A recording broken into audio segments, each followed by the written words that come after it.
大家好，我是蕾蕾。一年四季就属夏天的菜最便宜了，花了2块5毛钱买了一把长豆角。今天就分享个豆角正确又好吃的做法，来一起看一下吧。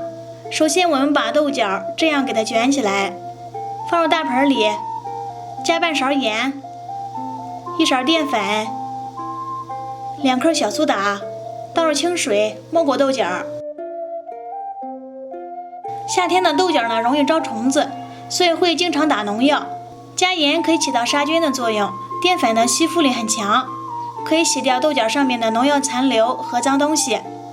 那加入少量的小苏打呢，是因为它含碱性，可以使豆角在短的烧制时间内变得很软烂。豆角清洗干净后，我们给它捞出来，用流水再冲洗一遍。切记豆角不可以切好了再洗，那样很容易把脏东西吸到里面。洗好的豆角控干水分，切长段，切好了装入盆里备用。最近猪肉便宜了，23块钱1斤，我一狠心一咬牙买了1斤。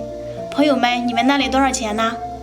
切好了装入碗里，加少许的十香粉，少许的胡椒粉，适量的生抽，料酒，1勺淀粉，抓拌均匀，这样可以使猪肉吃起来非常的软嫩。腌制10分钟。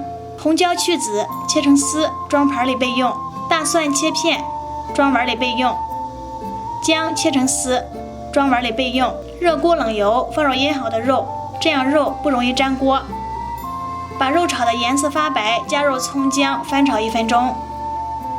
之后放入豆角，再根据自己的口味加入生抽、盐、红椒，1勺甜面酱，翻拌均匀。盖上盖子烧3分钟。3分钟后，豆角已经变得很软了，香味已经飘出来了。再加入蒜片，翻拌均匀。好了，开始装盘了。